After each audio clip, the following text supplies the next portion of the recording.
Amados,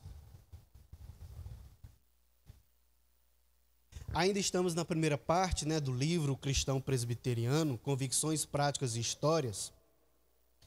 E hoje nós vamos abordar o capítulo 4, que vai definir o que é a igreja.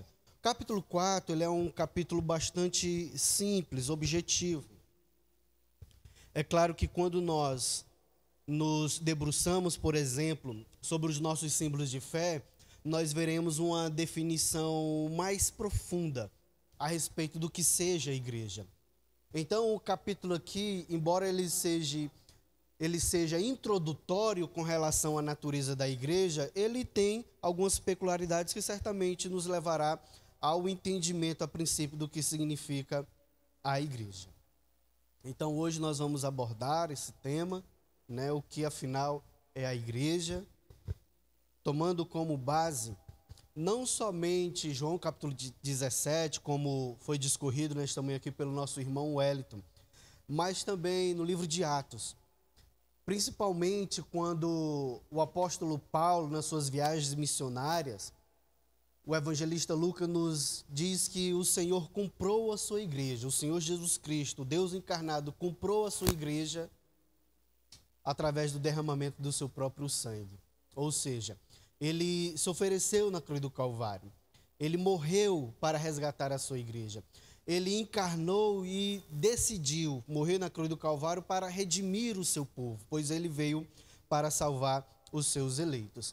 Então percebam que em Atos nós vemos que a igreja ela está se organizando. Em Atos a igreja ela não é fundada, ela está sendo organizada como uma instituição e também como um organismo. É por isso que lá no capítulo 6 de Atos, nós vemos a instituição dos diáconos. Posteriormente, no capítulo 5, nós vemos a igreja através de um conselho, através, digamos assim, de um presbitério local, para decidir questões pertinentes não somente à igreja que estava em Jerusalém, pois certamente iria afetar aquela igreja que, a princípio, era a sede das igrejas, mas as igrejas em Antioquia.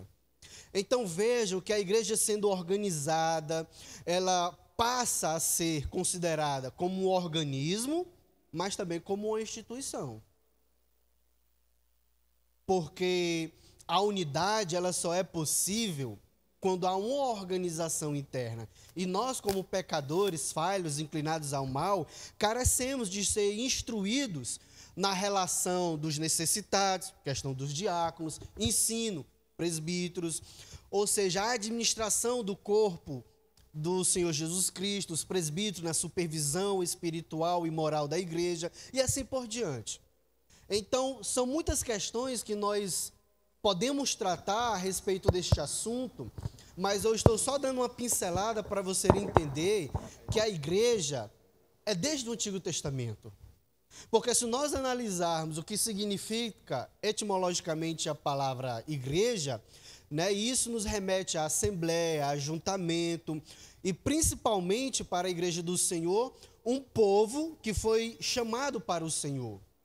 Então, a solenidade dos santos, a Assembleia dos Santos, é uma instituição que evidencia um organismo onde tem um senhorio que os rege. O Senhor Jesus Cristo pela sua palavra. Amados, mesmo as Escrituras pontuando o que significa igreja, qual a natureza, qual é o seu fundamento, como ela está organizada, embora as Escrituras sejam bastante claras com relação ao que significa o que seja igreja, hoje nós vivenciamos uma esterilidade nesse assunto. E é isso que logo na introdução, o autor do livro ele vai pontuar, com relação à era pós-denominacional. Amados, da década de 60 em diante, nós vivenciamos um individualismo exacerbado e que, quando é considerado o coletivismo, é considerado a comunidade à parte de qualquer instituição humana. Daí os hippies e por aí vai. Ou seja, o indivíduo se sobressai à comunidade, mas que quando se pensa em comunidade, pensa-se somente em um grupo de pessoas à parte de instituição humana, seja o governo estabelecido ou a igreja. Então, da década de 60 em diante, nós vemos que a igreja ela está sendo considerada como um ajuntamento institucional. E, nesse sentido, deve ser desprezada, deve ser negligenciada. Eu vou só recapitular para você entender. Amados, com a modernidade, do século XVII em diante, pegando o termo como geral, a razão era detentora de toda a verdade. Para os filósofos, para muitos teólogos que pensavam na razão à parte das Escrituras Sagradas. Então, com a modernidade, você pensava nas coisas através de estruturas conceituais. Só que veio alguns filósofos, alguns teólogos, que começaram a pensar na razão como um instrumento que não tem resposta para tudo. Nesse sentido, tudo aquilo que a modernidade carregava foi sendo desprezada. Daí, a pós-modernidade, ou seja, nós estamos vivendo em um período pós-moderno. A razão ela deve ser encarada com dúvidas. O coração, embora ele muitas das vezes contraria a razão, então nós devemos olhar para as emoções, talvez, com um olhar mais especial do que com a razão. Eu não vou entrar muito nessa questão filosófica, porque ela é muito abrangente e intrincada. Mas eu só estou dizendo que, com a modernidade, a razão era a rainha das ciências, o que nós não consideramos nesses moldes, à luz das Escrituras Sagradas. A razão é importante, o coração é importante, mas tudo isso só tem a sua relevância quando é pensada e vivido à luz das Escrituras Sagradas. Com a pós-modernidade, o indivíduo começa a se sobressair. Por exemplo, Friedrich Nietzsche, ele dizia que a moralidade é um conceito fantasioso, que só priva os superdesenvolvidos de toda a sua potencialidade. Ele morreu com sífilis.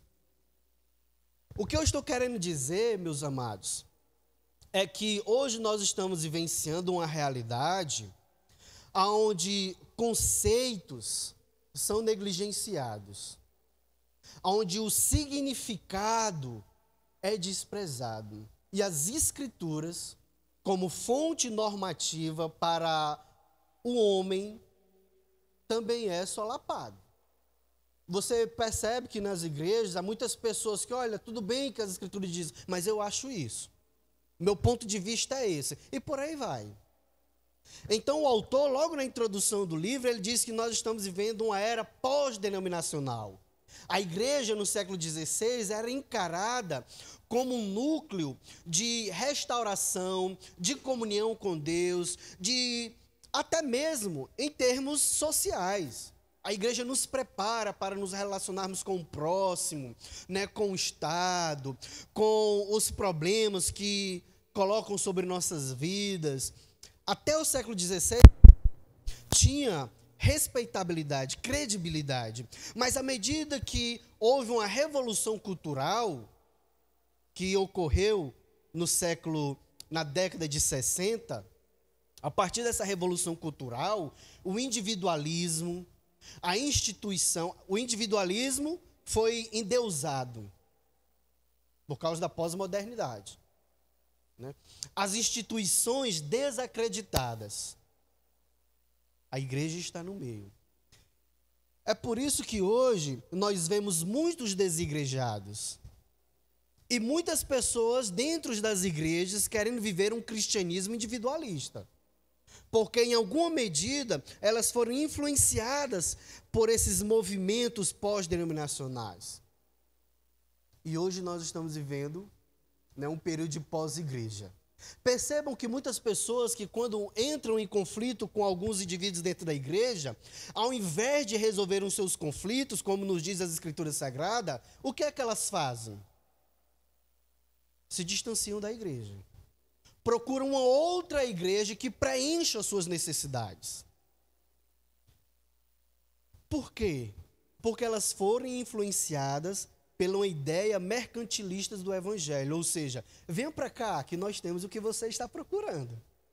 Venham para cá porque nós vamos preencher as suas necessidades.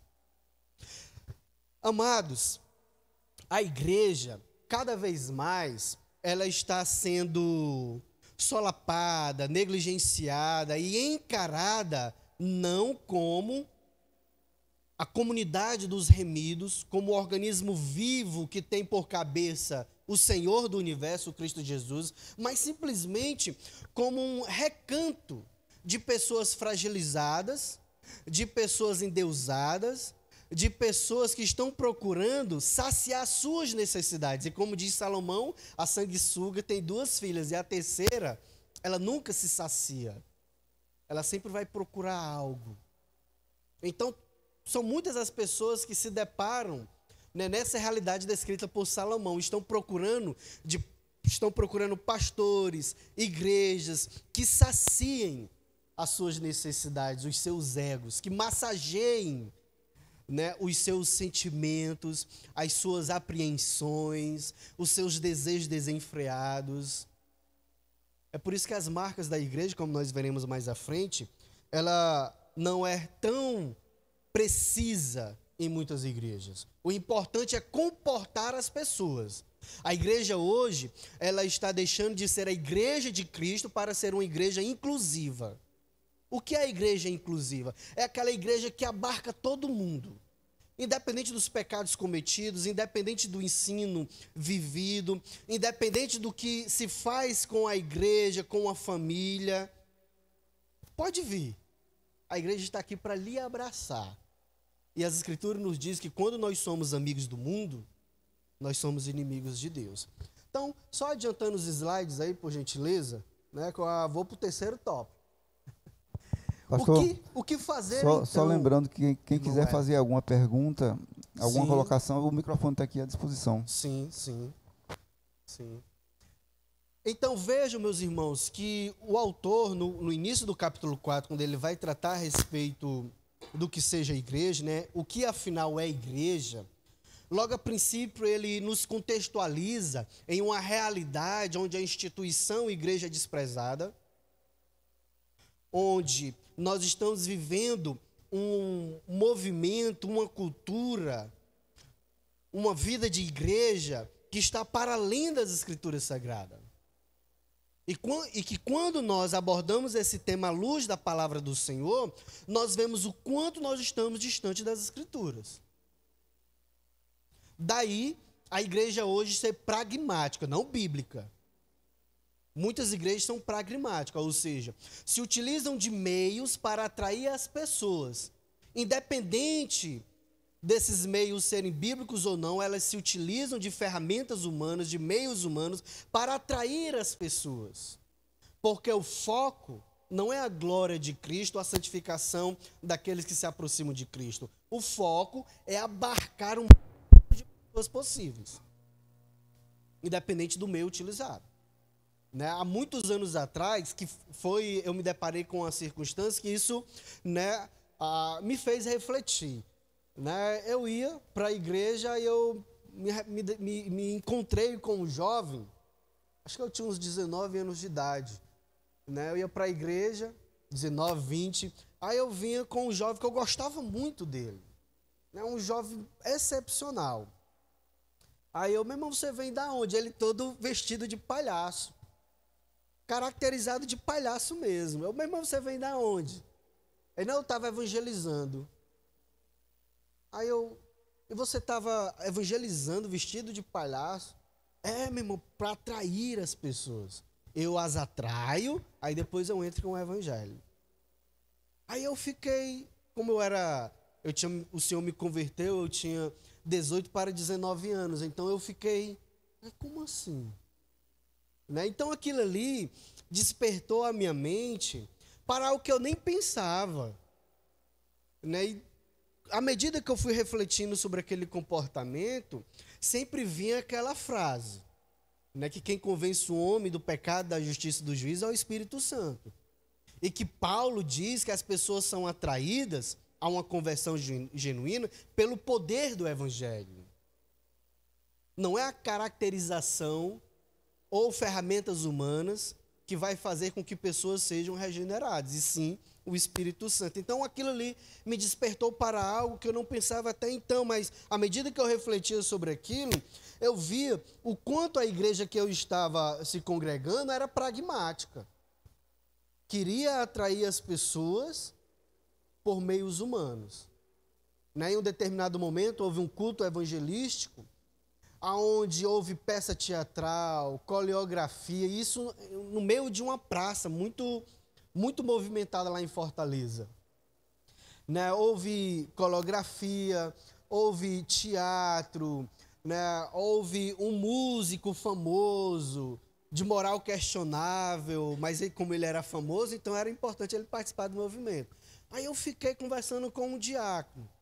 Aí eu disse assim, meu irmão, não haverá ministração da palavra? E realmente não houve. De fato, aquilo ali chamou muitas pessoas, jovens, dançando break, e muitas outras coisas. Então aquilo ali chamou as pessoas. Mas a pregação do Evangelho, que é o poder de Deus para a salvação, não houve. Não houve. Então, vejam, meus irmãos, que cada vez mais a igreja ela tem se distanciado daquilo que preceitou as Escrituras Sagradas. Irmã Rosário, por gentileza.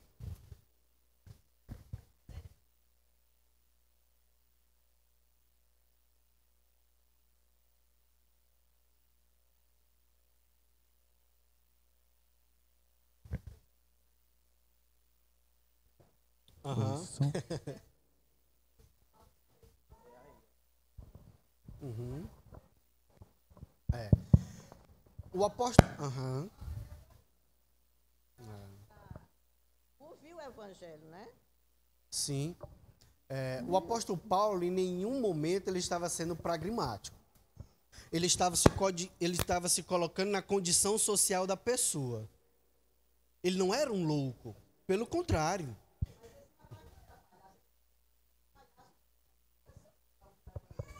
Pois é. Mas vejam que nós não podemos desassociar a figura da mensagem.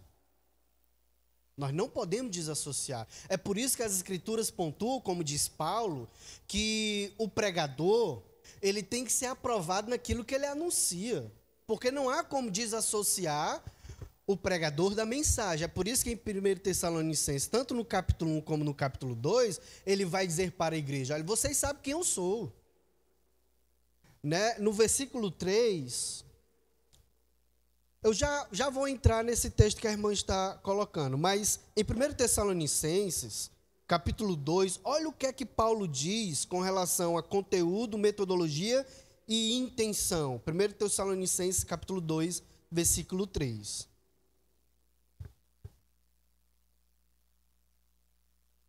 E uma outra pessoa, por gentileza, procura esse texto bíblico, Eu me faço de judeu para ganhar os judeus.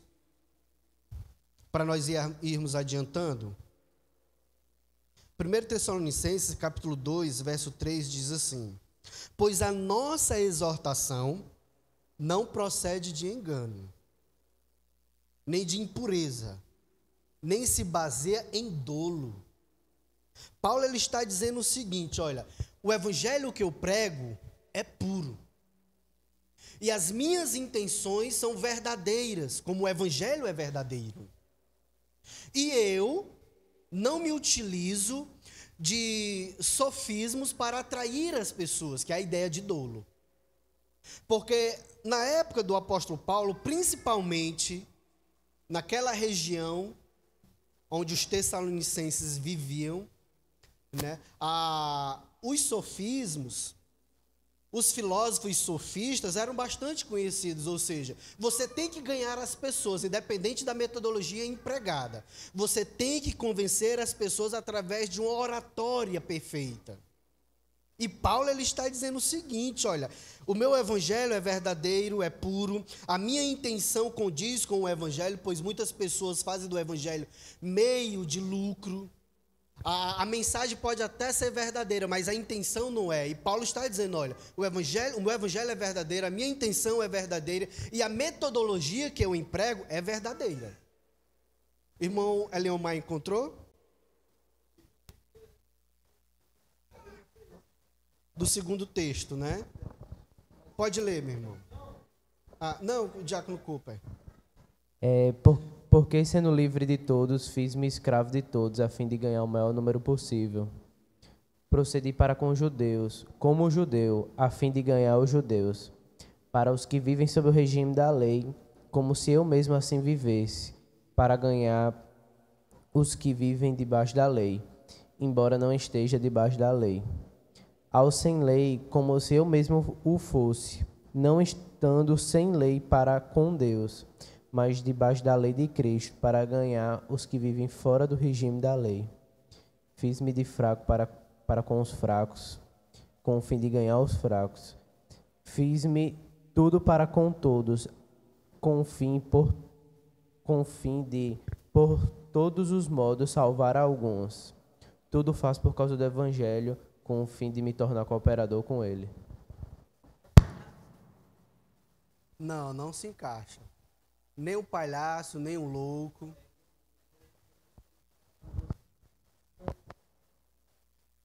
Parte da lei é de não contrastar com aquele ambiente, né? Sim, o palhaço ele não está ali de forma a se encaixar, não contrastando com aquele ambiente, né? Ele está justo para aparecer, né? Sim. Irmão Maurício, aí depois a gente comenta. Pastor, eu vou citar aqui 3 casos específicos. Há alguns anos atrás, há mais de 20 anos, eu participei de um congresso de homens batistas em Salvador, na Igreja Batista Sião. Eu vi ali 3 casos específicos da inclusividade. Eu vi um irmão Rastafari, aquele cabelo bonito, e ele comentando quem ele era antes e como ele estava naquele momento. E que muitas vezes ele recebia crítica de irmãos porque ele continuava usando Rastafari. E ele disse, olha, meu irmão, eu vou pedir que você ore por mim para que eu continue trabalhando o Evangelho no meio das pessoas onde eu vivia. Outro.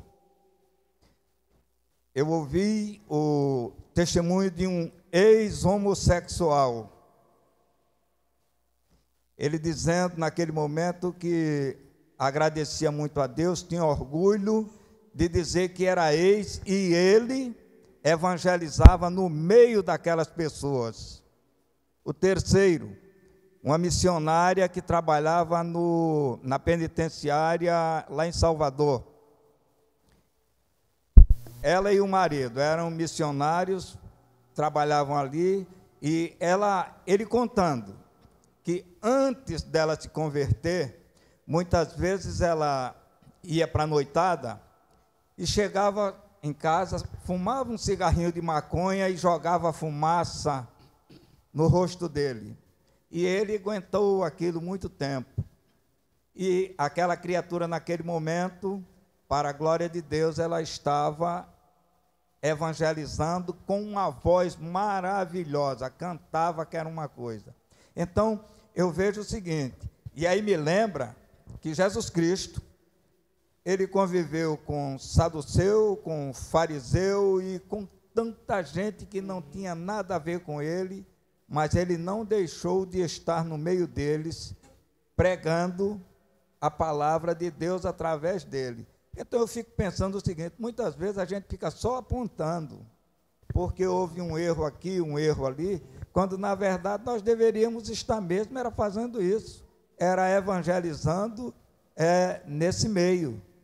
E talvez por isso nós temos visto as igrejas regredindo, diminuindo o potencial, diminuindo o número de membros, porque muitas vezes nós não saímos das quatro paredes, fechamos ela para quem está lá fora, e nós ficamos aqui dentro. Infelizmente, é isso. Me desculpem, irmão, por favor, se por acaso não. eu falei demais. Meu irmão, eu acredito que a igreja ela está regredindo, não somente numericamente, mas qualitativamente, por falta de oração e vida na palavra. As únicas ferramentas que Deus deu para que vidas sejam convertidas foi a oração e a sua palavra. Por exemplo, vamos para esse texto, quando Paulo diz, olha, eu me fiz de judeus para ganhar os judeus. O apóstolo Paulo ele está dizendo que, olha, embora conhecendo que Cristo agora é a promessa realizada, eu me coloquei em uma condição para evangelizar os judeus. Em nenhum momento ele estava dizendo que, olha, agora eu vou observar a lei a fim de ser salvo como os judeus fazem. Mas eu me coloquei familiar aos rituais judeus para que eu pudesse ali ter um ponto de contato de diálogo. Paulo ele era um mestre, tanto na língua hebraica como no pensamento grego, tanto no pensamento judeu como no pensamento grego. E da mesma forma ele agiu com os gregos. Aos coríntios ele diz, Corinto era uma grande cidade onde a oratória se sobressaía em termos de conquista. Mas Paulo ele diz, olha, eu não fui até a vós atrás de persuasão humana, com persuasão humana. Eu fui pelo poder do evangelho. Se o apóstolo Paulo quisesse alcançar os coríntios, a melhor ferramenta a ser utilizada era a oratória grega. E ele diz, eu não me usei disso. Eu fui no poder do evangelho. Então, muitos pegam esse texto bíblico e interpretam equivocadamente e dizem, olha, eu posso me vestir de palhaço, eu posso usar teatro, eu posso usar coreografia para atrair as pessoas. Meus queridos, isso atrai as pessoas? Atrai. Um evangelho inclusivista atrai pessoas? Atrai. Nós temos que entender o que é inclusivismo. Eu não estou dizendo aqui que nós iremos fechar as portas para homossexuais, alcoólatras, viciados. Eu não estou dizendo isso. Uma igreja inclusivista, ela aceita todo mundo independente da condição espiritual delas. Elas podem vir em pecado e permanecerem em pecado, e a igreja ainda vai aceitar. Jesus, de fato, ele andou entre publicanos, pecadores e religiosos. Mas você não vai ver em nenhum momento ele agindo como os outros grupos. Pelo contrário. Nicodemos diz, olha, eu sei que tu és mestre. E não te importas com a aparência, mas sempre fala a verdade. Então, aos fariseus, ele pregou, chamando-os de hipócritas, filhos do diabo, filhos de serpentes. Aos publicanos também ele pregou, dizendo, como para Mateus, né, vem e segue-me. O discurso de Jesus e o discurso de Paulo não era um discurso negociável. E eu me preocupo com uma pessoa que diz assim, olha, eu estou pregando o evangelho, ore por mim. Porque para um jamaicano, o Rastafari tem um significado cultural e espiritual. Os jamaicanos, quando eles deixam os cabelos crescerem, como Rastafaris, e eles balançam a cabeça, curtindo a sua cultura, as suas músicas, as suas vidas diárias, aquilo ali, o seu cabelo, é um ponto de contato entre ele e a sua divindade. E as escrituras não dizem que nós devemos fazer isso. Então, eu respeito uma pessoa que pense dessa forma, mas eu questiono a sua submissão às escrituras sagradas, porque ele ainda está conservando uma prática religiosa cultural que não condiz com as escrituras sagradas. Porque quando Jesus ele chama as pessoas, ele chama todo mundo. Vinde a mim, todos vós que estáis cansados e sobrecarregados, e eu vos aliviarei. Jesus ele chama todo mundo, mas em nenhum momento ele diz, permaneça como está. Pelo contrário, ele diz, vai e não peques mais, para que não te suceda algo pior. O que eu estou querendo dizer, meus irmãos, é que nós estamos deixando de ser bíblicos para ser pragmáticos. Por exemplo, o termômetro da igreja é as suas reuniões de oração. Quantos aqui podem estar nas reuniões de oração e não estão? Muitas vidas de pastores, embora em cima dos estão fadadas ao fracasso, porque não há uma vida devocional no lar. Não há um devocional privado. E eu não posso, por exemplo, eu estou só me colocando como exemplo para você entender o que realmente é importante. É a oração e a submissão às Escrituras. Porque foram as ferramentas que Deus deu para a transformação de vida, santificação, regeneração. E nós não podemos fugir disso. Queridos, a igreja nos Estados Unidos, de 10 mil membros, 20 mil membros, 50 mil membros, mas os cultos deles é um ringue, é um teatro, é uma peça, é uma cantata secular, onde as pessoas vão dialogar sobre isso. Eu não questiono os resultados são bons. Inclusive, toda aquela multidão que dizia, Hosana, bendito que vem em nome do Senhor, foi a mesma multidão que posteriormente disse, crucificam, solta-nos Barrabás. Então, multidão não é sinônimo do favor divino. Não é sinônimo de que Deus está abençoando. Porque Moisés estava no monte, um outro exemplo para nós refletirmos, Moisés subiu no monte e o Senhor disse, olha, desce, porque o teu povo está em pecado. Quando Moisés desceu, Arão tinha ouvido o povo. Então, o povo sempre vai pedir deuses. O povo sempre vai pedir que as suas necessidades sejam preenchidas. O que falta, meus irmãos, para a igreja crescer, não numericamente, mas crescer em termos de conversões, porque quando as Escrituras narram o crescimento que aconteceu em Atos, as Escrituras deixam bem claro que o Senhor acrescentava o número dos salvos. Era o Senhor quem acrescentava. E o apóstolo Paulo também vai dizer, olha, eu plantei, Apolo regou, mas quem planta e quem rega não é nada, e sim Deus que dá o crescimento. Então, se nós formos usar aqui meios humanos para atrair as pessoas, eu não tenho dúvida que em 5 meses ou em 6 meses, nós teremos essa igreja aqui lotada. Eu não tenho dúvida disso. Mas nós não estamos comprometidos com números. Nós devemos estar comprometidos com os salvos, com os santos, com as ovelhas de Cristo. Porque as ovelhas de Cristo ouvem a sua voz. Então, amados, olha, a pós-modernidade, o pós-igreja, levou a igreja a ser uma igreja pragmática, a desprezá-la como instituição e por aí vai. Mas, diante disso, nós devemos nos voltar para as Escrituras Sagradas. A nossa confissão de fé, em seu capítulo 25, né, quando vai tratar a respeito da igreja, eu vou trazer 3 parágrafos para nós discutirmos isso. Nós entramos em algumas questões, mas vejam que a igreja ela é encarada como um organismo e também como uma instituição. Logo no primeiro parágrafo, a nossa confissão diz assim, a igreja católica ou universal, católica aqui não como a igreja romana, ou universal como a universal do reino de Deus, mas a catolicidade aqui, a universalidade da igreja aqui, como nos diz a nossa confissão, ó, é todas as igrejas, independente da denominação. Então, a nossa confissão está chamando a nossa atenção para isso.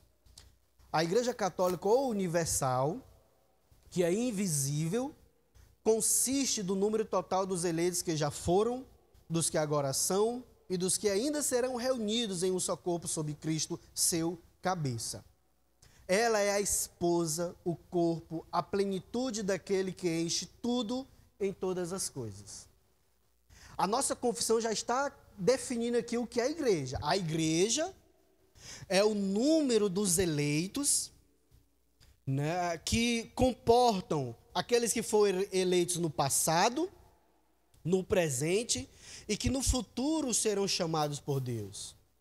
A igreja, ela consiste do número total dos eleitos, onde Cristo é o cabeça e a igreja como a esposa, o corpo de Cristo, é enchido por ele, pelo seu Espírito Santo. No parágrafo 2, a nossa confissão diz assim, aí ela já começa a definir mais o que é a igreja.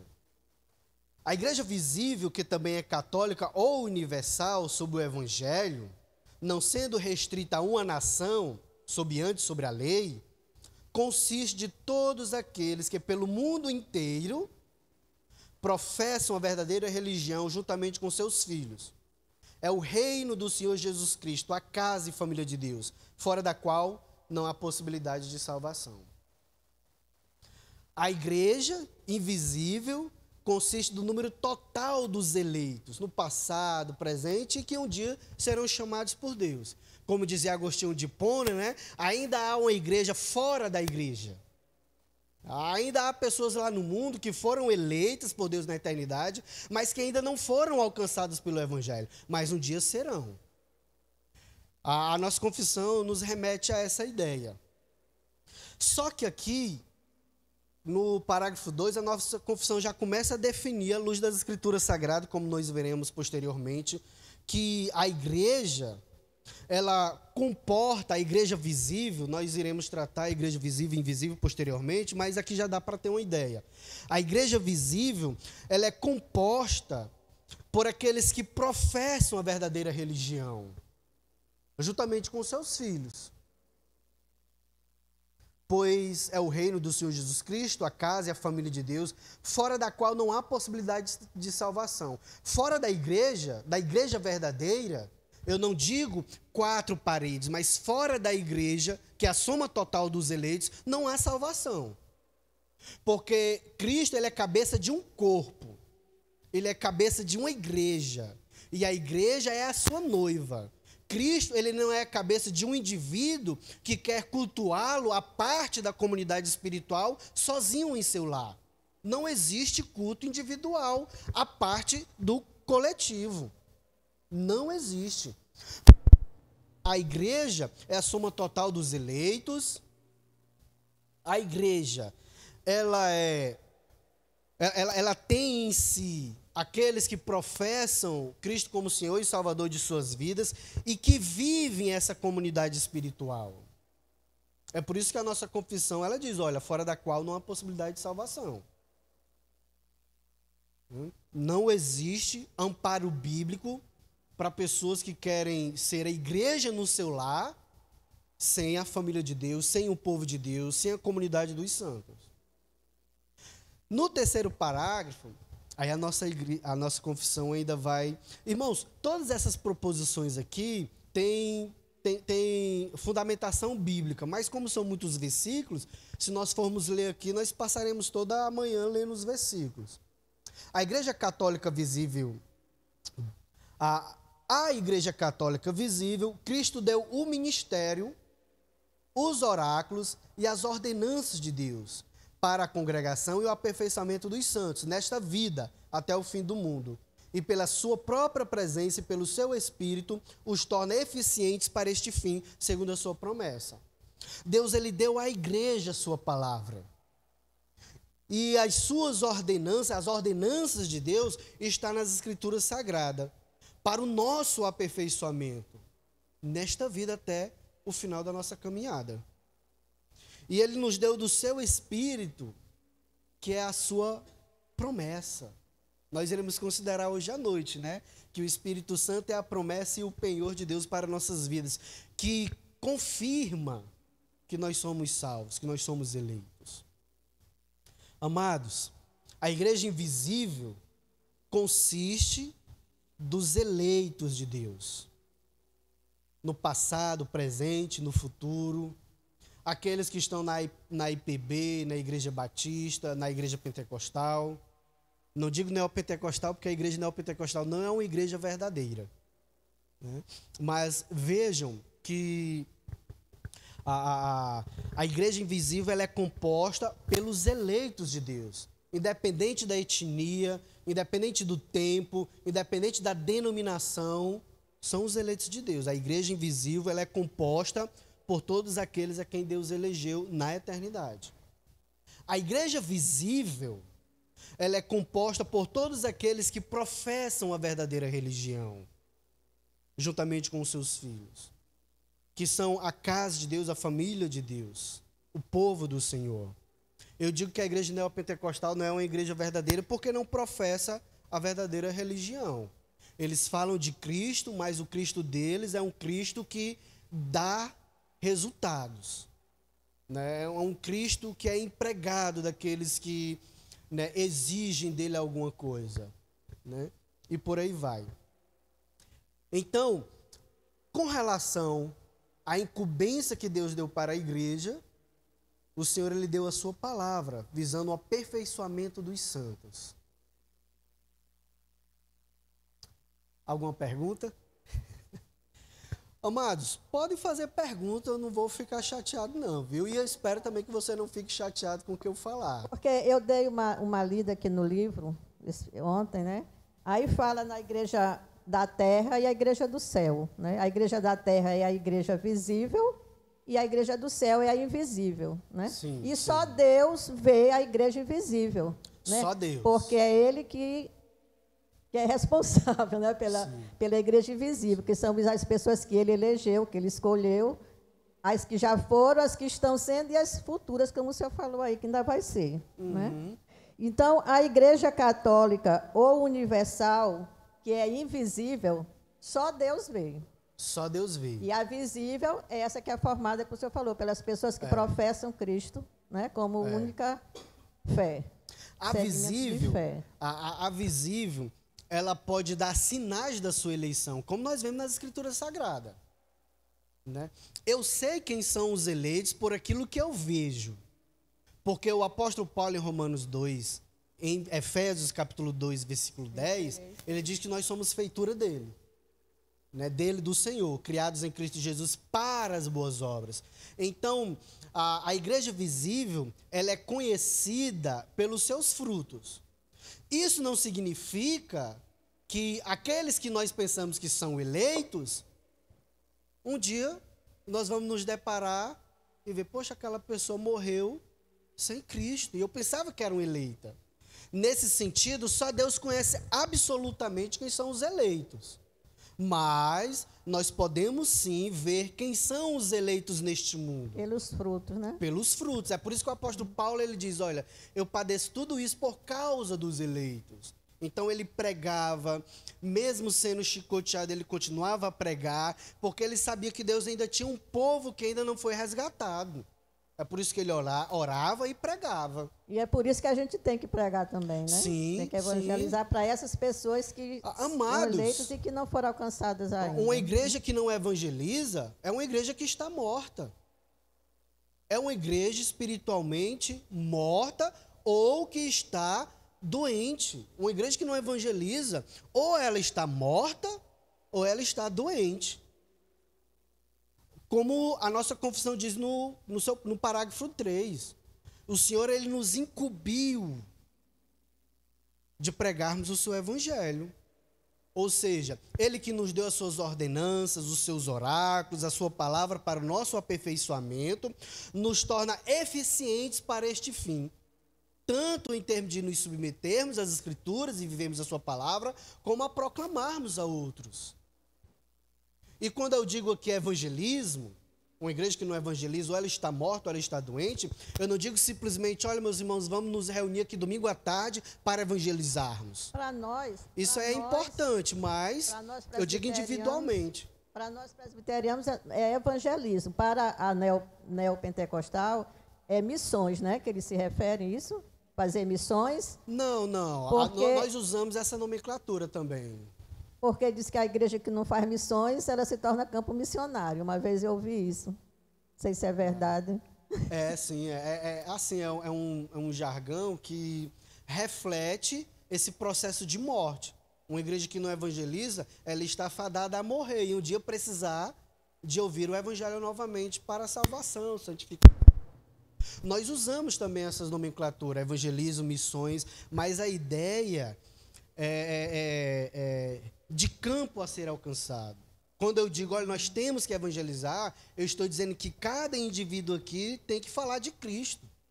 Quando eu digo que nós temos que fazer missão, eu estou querendo dizer, dependendo da forma que as pessoas entendam, né, e de quem está falando. Eu estou falando no nosso contexto. Nós temos que fazer missão, aí eu já estou pensando em algo maior, mais amplo, que requer mais a estrutura, né, e meios para se alcançar aquele objetivo. Entendeu? Então, amados, o que é a igreja? Né, à luz do que a nossa confissão define como igreja, as escrituras também dizem, né, o que é a igreja. Em 1 Pedro 2, 9 ao 10, a igreja é o povo de Deus, pois o Senhor os resgatou, nós somos propriedade dele, nós somos povo de Deus, a igreja é o povo de Deus. E em 1 Coríntios capítulo 12, versos 12 ao 13, é o corpo de Cristo, é o organismo vivo de Cristo. Né? Eu gosto muito dessa expressão organismo, porque Abraham Kuyper, ele, falando a respeito de igreja visível e invisível, ele só vai usar outra nomenclatura, mas devido à nomenclatura nós temos a ênfase. Ele falava da igreja como instituição e como organismo, que é a mesma coisa, visível e invisível. Mas quando ele falava da igreja como instituição, ele falava dessa igreja que vemos, né, que tem diáconos, presbíteros, pastores, né, há um regimento interno, porque querendo ou não, nós somos uma instituição, não somente para o Estado, mas também para as Escrituras Sagradas, nós somos uma instituição divina. Foi o Senhor quem chamou um povo para si e lhes instruiu com relação a comportamento, com relação a discursos, culto e etc. Só que nós também somos um organismo, ou seja, não é só quatro paredes, não é só um regimento interno, não há somente instruções hierárquicas. Nós somos um povo espiritual, ou seja, há uma hierarquia dentro da igreja, pastores, presbíteros, diáconos, mas como organismo, como um povo espiritual, todos nós somos iguais. Hierarquicamente, né, há superiores e inferiores, estabelecido pelo próprio Deus. Mas espiritualmente todos nós somos iguais. Há um só povo, como diz o apóstolo Paulo em Efésios capítulo 4. Então, nesse sentido, nós devemos nos voltar para a comunhão do Espírito. Né? Em Efésios 1, do 7 até o 23, o apóstolo Paulo diz que o Espírito é o vínculo da paz, a palavra é o fundamento desta comunhão que nós desfrutamos no Espírito, porque sem o Espírito é impossível comunhão. É o que o apóstolo Paulo diz em Efésios capítulo 1. Muitas igrejas estão sem problemas. Comunhão. Muitas igrejas estão até cheias numericamente, estão trabalhando, mas não há comunhão. Porque possa ser que o Espírito não esteja dentro daquela igreja. Porque os meus empregados são humanos, os motivos são humanos e não divinos. A finalidade da existência daquela igreja não é a glória de Deus, mas o crescimento financeiro. Então a igreja ela pode até desfrutar um pouco de paz, mas isso não significa que ela esteja em comunhão. Amados, eu queria fazer uma pergunta. É possível nós termos comunhão à parte de um zelo doutrinário? É possível nós termos comunhão quando nós não somos zelosos biblicamente? Por que eu digo isso? Porque muitas pessoas, às vezes, olha, eu sei que o irmão está em falta biblicamente, eu sei que aquelas pessoas estão em falta biblicamente, mas para conservar a nossa comunhão, para conservar a nossa paz, Vamos aceitá-lo? Quando nós fazemos isso, nós estamos abrindo mão de uma comunhão com Deus. E quando nós abrimos mão da comunhão com Deus, em algum momento, aquela pessoa que nós tentamos evitar conflitos, bater de frente, poderá ser a causa da maior contenda dentro da igreja. Porque quando você abre mão de um pecado aqui, você vai querer abrir mão de outros pecados. Então a igreja ela pode desfrutar de uma suposta paz, de uma suposta comunhão, mas devido a ela abrir mão da comunhão com Deus, do zelo doutrinário, ela se verá em muitos conflitos.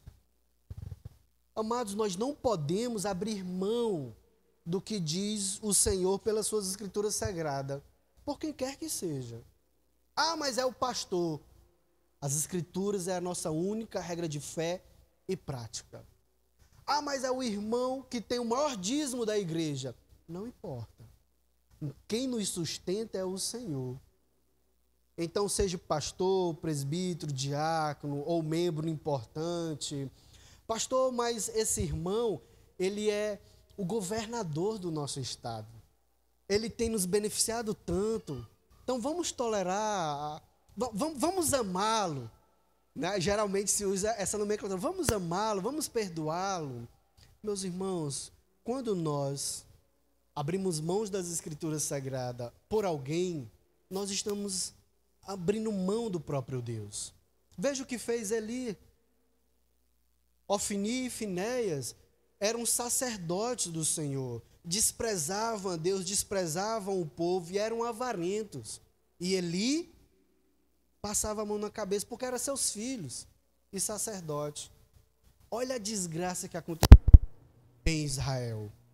O povo, antes, olha como as escrituras é precisam, meus irmãos, em nos ensinar a respeito do zelo que nós devemos ter pela glória de Deus. Antes, se não me falha a memória, morreu 3.000 soldados de Israel. Quando Ofni e Finéias levaram a arca do Senhor para o meio da batalha, foram mortos 30.000, inclusive eles dois. A arca foi roubada. E Eli, quando soube da notícia, caiu para trás e faleceu. E a sua nora deu à luz prematuramente. Desgraça por cima de desgraça, porque o Senhor foi desonrado. Então, queridos, independente do pastor, do presbítero, do diácono, do membro, é o Senhor quem deve ser glorificado. É o Senhor quem deve ser honrado.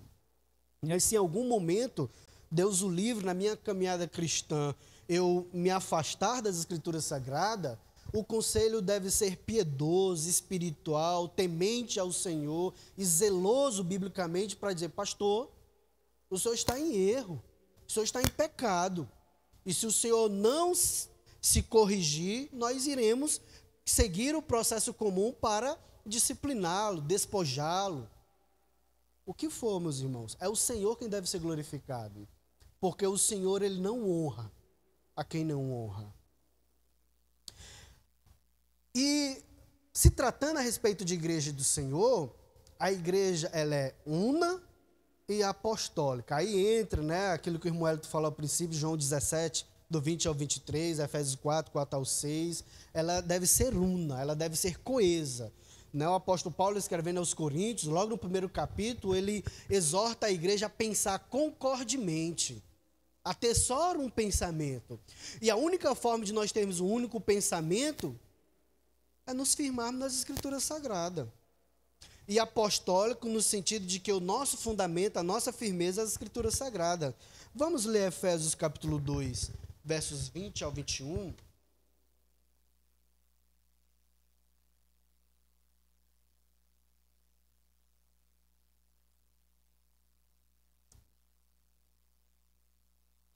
Efésios 2, dos versos 20 ao 21, diz assim: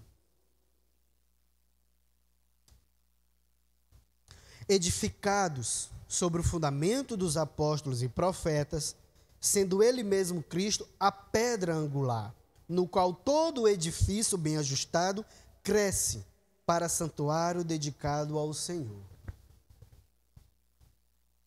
Amados, olha qual o fundamento da igreja. A doutrina dos apóstolos, dos profetas, onde Cristo é a pedra angular, a pedra principal que sustenta todo o edifício, é Cristo. E o crescimento, a sua harmonia e unidade se dá porque as Escrituras é o nosso fundamento. É por isso que nós temos que nos voltar para as Escrituras Sagradas, meus irmãos, e entendermos o que é a igreja. Diga lá. Ele fala sobre, em 1 Pedro 2, ele fala sobre a pedra angular e fala como ele sendo o alicerce e nós pedras vivas, para mostrar a união da igreja, né? O templo que é edificado. Sim. Esse povo espiritual, essa comunidade dos santos, esse organismo espiritual que é a igreja do Senhor, ela vai crescer. Se nós formos cristãos de oração e de estudo da palavra, é Deus quem vai atrair as pessoas a nós. Eu já preguei para homossexual, eu já preguei para macumbeiro, eu já preguei para pessoas viciadas. Não somente preguei para pessoas viciadas, como acompanhei por muitos anos uma pessoa que tinha problemas com drogas. Não precisou eu me colocar naquela situação. Agora, é claro, eu nunca vou para um ambiente de prostíbulos para pregar a mulheres que estão nessa situação. É incompatível. Há outros momentos e outras circunstâncias para que o Senhor os alcance.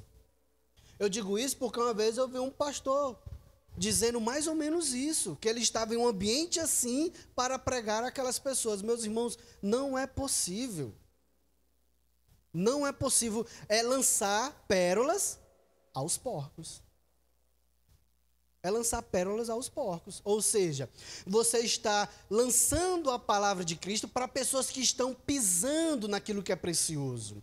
O próprio Deus vai criar outros meios.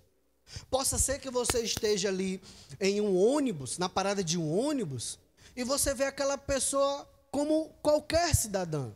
Mas pode ser um traficante, ou pode ser uma mulher da vida, ou um homossexual, e Deus abriu uma porta para você pregar. Então, uma vez, eu levei um jovem, não para a minha denominação, mas para outra, porque o importante é estar nos caminhos de Cristo. E essa pessoa era inclinada à homossexualidade. Cumprimentando.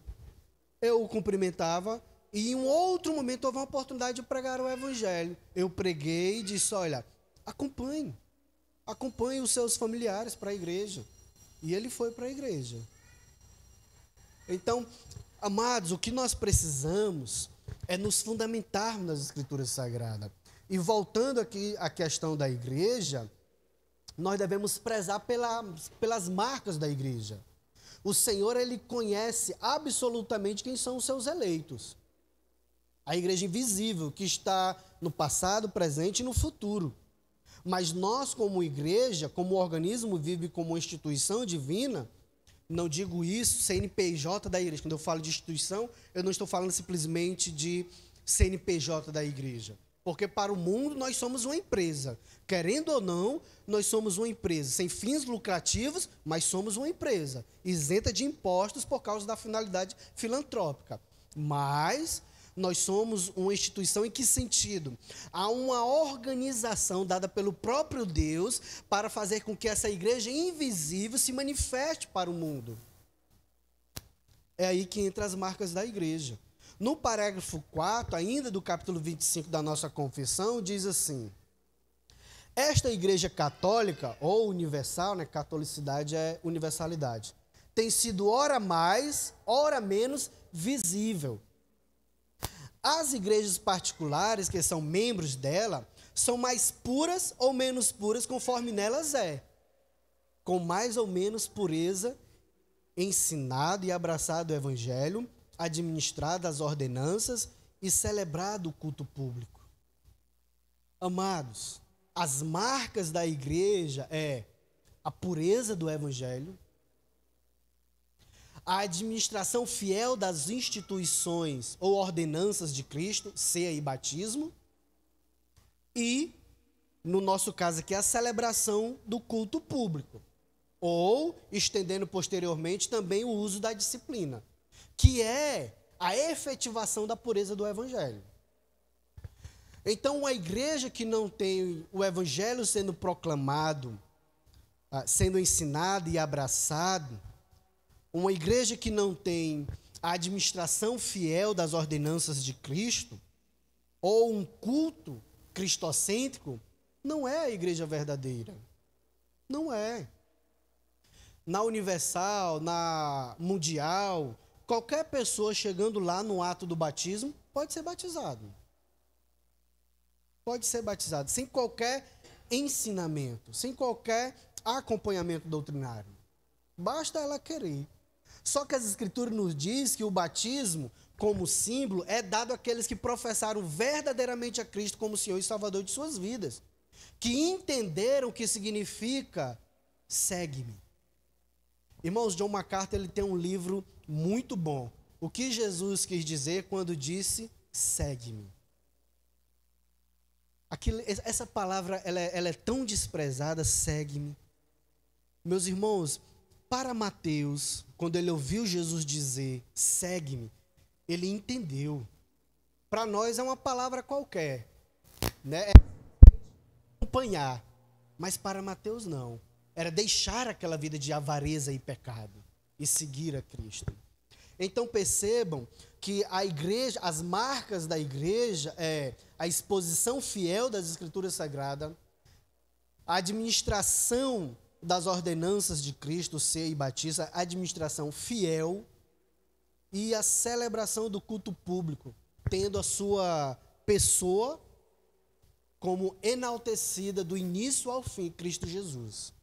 Aí, amados, há cultos que não são cultos ao Senhor, mas ao homem. Todas as músicas é para elevar o sentimento do homem. As pessoas tocando todo aquele arranjo, ou é para uma autopromoção, ou para elevar um sentimentalismo exacerbado das pessoas, somente mexer com as suas emoções. A ministração da palavra não é Cristo sendo entronizado nos corações, mas Cristo sendo submisso às necessidades dos corações. Por exemplo, em termos de culto público, é por isso, meus irmãos, que é imprescindível aqueles que estão no meio dos cânticos que são entoados ao Senhor conhecer as Escrituras Sagradas e serem zelosos pela palavra. Aquela música, né? Só um exemplo estrúxula, mas você vai entender o que eu estou querendo dizer. Aquela música que diz: coroamos a ti, ó Rei Jesus. Quem vê um problema nessa declaração? Coroamos a ti, Jesus. Para muitas pessoas isso parece insignificante, mas para as Escrituras isso é muito importante. Porque se você coroa a Cristo, você é maior do que Ele. É por isso que essa frase está errada. Biblicamente ela está equivocada. Quem aqui é maior do que Cristo, capaz de coroá-lo? Ele já está coroado. Ele é o Rei dos reis e Senhor dos senhores. E tem muitas outras questões, meus irmãos, problemáticas, mas vejam que o que faz uma igreja ser verdadeira é a exposição fiel das Escrituras Sagradas, a administração fiel das ordenanças bíblicas, batismo e ceia, e o culto, tendo como princípio regular as Escrituras Sagradas. E é isso, meus irmãos. Eu vou caminhar para o final, né? O último slide, né? Quem são os membros da igreja? Nosso Catecismo Maior ensina que a igreja visível é uma sociedade composta de todos quantos, em todos os tempos e lugares do mundo, professam a verdadeira religião juntamente com seus filhos. Né? O Catecismo Maior, pergunta 62. Então, não importa o que o pastor David acha sobre alguma coisa. o que as Escrituras diz sobre aquilo. Não é importante o meio pelo qual você queira atrair as pessoas. Isso pode ser muito mais danoso do que benéfico. O importante é o que as Escrituras diz sobre os métodos que nós devemos utilizar para atrair as pessoas. O poder do Evangelho. É a pregação do Evangelho. De sorte que a fé vem, e ali o apóstolo Paulo está falando a respeito de pessoas que não ouviram o Evangelho, de sorte que a fé vem pelo ouvir a palavra. As pessoas são salvas verdadeiramente quando elas ouvem o Evangelho. Amados, caminhando para a conclusão, eu vou abrir um pouco espaço para perguntas e respostas, né? O que nós precisamos, meus irmãos, não é o do que o pastor David tem em termos de metodologia para o crescimento da igreja. O que nós precisamos não é o que um membro tenha a respeito de alcance numérico. Porque hoje tem igrejas que se utilizam, olha como a igreja está definhando espiritualmente. Hoje há igrejas que têm um corpo de pessoas especializadas em marketing para atrair as pessoas. Olha só, meus irmãos, pastores, conselhos, ouvindo o que o ímpio tem a dizer para atrair as pessoas. Quando as Escrituras já nos ensinam o que nós devemos fazer. Simplificando, orar e pregar. Orar e pregar. E como Spurgeon disse, se nós usarmos meios carnais para atrair as pessoas, nós iremos precisar de meios ainda mais carnais para fazer com que elas permaneçam. Então, o que nós precisamos para termos aqui uma igreja verdadeira, uma igreja firme no Senhor, que desfruta de comunhão, de unidade, que está crescendo espiritualmente, o que nós precisamos é do Espírito Santo de Deus agindo em nossas vidas por meio da sua palavra. E somente. Alguém quer fazer alguma pergunta? Assim, só uma colocação, pastor, com relação àquela frase de que não há salvação fora da igreja. Só para a gente diferenciar um pouquinho do que a Igreja Católica Romana pregava, porque essa salvação que eles pregavam era que não seria fora da instituição Igreja Católica, que a igreja como instituição seria mais forte do que o próprio Evangelho. No nosso caso aí, a gente está se referindo ao organismo e não à organização, né? Sim. Ao organismo, a igreja invisível, né? A igreja de Deus. Fora da igreja de Deus não há salvação. Fora, sem fazer parte do organismo vivo.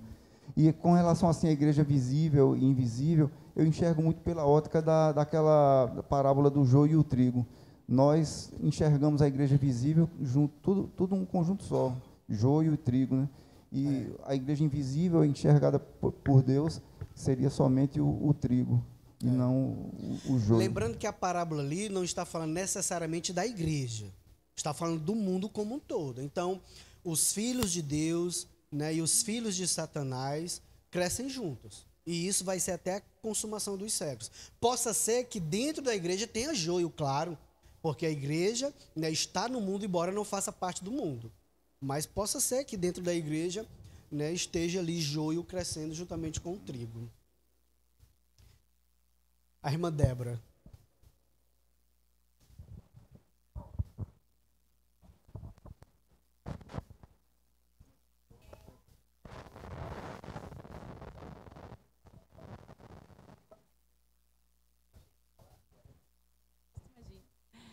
Eu só queria colocar assim, com relação a trabalhos que possam ser feitos para chamar a atenção das pessoas para estarem vindo ouvir da palavra, certo? Porque pode ser que algumas pessoas fiquem ainda... Eu não sei, se eu entendi assim, quando foi colocado ali, a respeito de usarmos métodos, certo? Para atrair as pessoas a vir e ouvir, né? Então, eu penso assim, por exemplo, trabalhos sociais, né? Você pode estar fazendo um trabalho e chamando irmãs, né, senhoras da comunidade para vir ali, e através desse trabalho você está auxiliando socialmente, ensinando alguma coisa e praticando ou falando da palavra, certo? Também, ao mesmo tempo. Ou mesmo usando o trabalho com crianças, que, né, é muito usado para evangelismo, né? Atrair a atenção das crianças para estarem vindo, suprindo talvez uma necessidade social que elas tenham, né? Seja um trabalho, um reforço escolar, seja um lanche que muitas crianças pode ser que não tenha na casa, enfim. E paralelamente a esse chamado, estar pregando da palavra, né? Eu entendo que isso é possível, que isso é viável, que a igreja tem usado esse método até, né? Eu entendo assim. Se eu estiver errada, o senhor pode me estar corrigindo aí, mas questão eu vejo assim, entendeu? Sim. Não colocar o trabalho social, ou seja, o que Sim, for, justamente, na frente do propósito, certo? Uhum. Lembrando que sempre que o propósito maior será, no caso, a pregação da palavra, certo? Sim. Ou fazer as coisas de forma que fique dentro de conformidade com o que está na palavra e puxando essa questão, né? E só também fazendo uma colocação a respeito do que o irmão falou do Rastafari, né? O meu pensamento é o seguinte: se de repente essa pessoa, ao se converter, tivesse mudado a atitude dela, tivesse cortado aquele cabelo, e chegasse no meio que ela estava anteriormente, agora modificada pelo Espírito Santo de Deus, talvez ela tivesse um impacto maior sobre aquela comunidade, uma vez que eles o conheciam anteriormente. Talvez Deus pudesse estar trabalhando ali até de uma forma melhor e maior do que ele ter continuado agindo ou fazendo as mesmas coisas, enfim, né? Sim. Porque eu acho assim que o mover do Espírito é realmente a mudança, né? Que é a metanoia, a mudança de mente, de atitude, né? É verdade. É nesse... Só por ponto, né? A igreja deve fazer obra social? Deve. Faz parte do cristianismo sermos generosos, ajudar os pobres, né, as crianças. Isso aí a gente deve fazer por amor. Nós não podemos fazer desses meios as ferramentas essenciais para salvar as pessoas. Esse é o problema. Porque nós devemos fazer isso por amor, por misericórdia, não simplesmente visando, olha, tu vai ter que ouvir a palavra, porque lá em Fortaleza tinha uma igreja assim, que dava sopa todos os dias, de segunda a sexta, dava sopa, mas só dava sopa se participasse da oração e ouvisse a palavra. Aí eu já acho complicado, porque a gente tem que dar aos necessitados pelas suas necessidades, por amor, não obrigando as pessoas a ouvirem, a escutar ou até mesmo a confessar a Cristo, porque tinha uma pressão para confessar a Cristo. Isso pode ser até impeditivo da pessoa se converter, porque há uma troca ali. E as coisas que nós recebemos de graça, devemos dar de graça. Essa questão do trabalho social, a igreja lá em Sorocaba, de onde eu venho, ela começou uma congregação num lugar muito precário. Para você ter uma ideia, foi preciso conversar com o dono, né, do pedaço, para que ele deixasse que fosse montado ali alguma coisa, no sentido de que existem lugares onde a força aí do traficante, né, que ele é o auxiliar, ele é o pai de todos, ele que, né, ao mesmo tempo ele oprime e dá aquela coisa, né? Então, assim, foi começado o trabalho ali, né, e independente né, só foi o primeiro contato e tal, mas o que aconteceu? Havia uma questão muito urgente ali de se trabalhar socialmente, né, com as pessoas. E foi, então, surgindo possibilidades, o principal não, o primeiro, né, foi vamos atrair as crianças para que os pais também venham, né? Então, foi gerado ali um trabalho social com as crianças para suprir a necessidade que elas tinham naquele momento, entendeu? E hoje já está prestes a se tornar uma igreja mesmo formada, né? Amém. Amém. Então, é nesse sentido que eu falo, entendeu? Sim. Até porque o problema é né? Tem igrejas que fazem das obras sociais a maior finalidade da igreja. A maior finalidade da igreja é a glória de Cristo. Não é o pobre, porque Jesus disse que, olha, o pobre sempre vai existir por conta da entrada do pecado no mundo. Então, os disparates sociais sempre serão uma realidade da caminhada cristã. Infelizmente. Mas, concluindo aqui, para nós passarmos para o nosso secretário substitutivo, amados, quando nós seguimos as Escrituras Sagradas, tudo aquilo que nós queremos alcançar é o Senhor quem vai dar. Eu não me recordo agora, mas eu até falei aqui, havia um pastor puritano na Nova Inglaterra, né, nos Estados Unidos, na sua colonização, que ele orou 20 anos pela sua rua. E não se convertia ninguém, mesmo pregando, mesmo orando, não se convertia ninguém. Mas com 20 anos, no período, né, já no final ali, nos 20 anos, rapaz, houve uma conversão gigantesca da sua rua, da rua onde a igreja estava. Toda a rua se converteu a Cristo. Então, o que eu estou querendo dizer com isso é que nós devemos nos fundamentar nas Escrituras Sagradas, seja ajudando os pobres, seja chamando as pessoas. E só para encerrar aquele negócio do Rastafari que entrou novamente, isso é muito subjetivo. Para mim, teve um impacto, como a irmã colocou, né? Para mim teve um impacto muito maior eu ter cortado meu cabelo, porque o meu cabelo era aqui. Só que a ideia do meu cabelo não era por questões de divindade, adoração, era por questões de estética. Teve um impacto muito maior quando eu cortei o meu cabelo social do que se eu tivesse mantido. Então, quando os meus colegas viram, eles começaram a dizer, rapaz, eu devo ter cortado o cabelo, porque eu era muito ferrenho com o meu cabelo, eu não queria que ninguém tocasse, né? Inclusive eu andava até com pente. Se assanhasse, já estava ali preparado. Então, quando eu cortei, houve um impacto maior. Mas a ideia não era manter o cabelo ou cortar, a questão era a mudança de vida mesmo.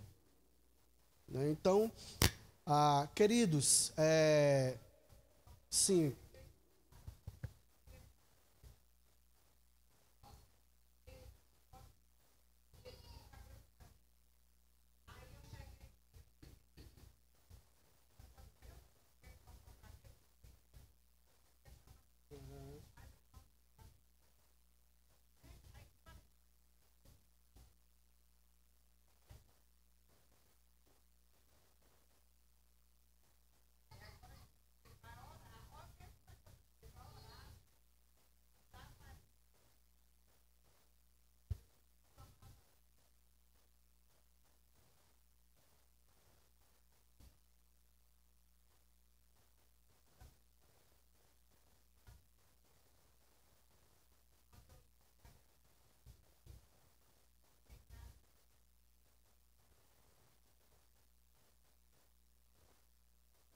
Sim.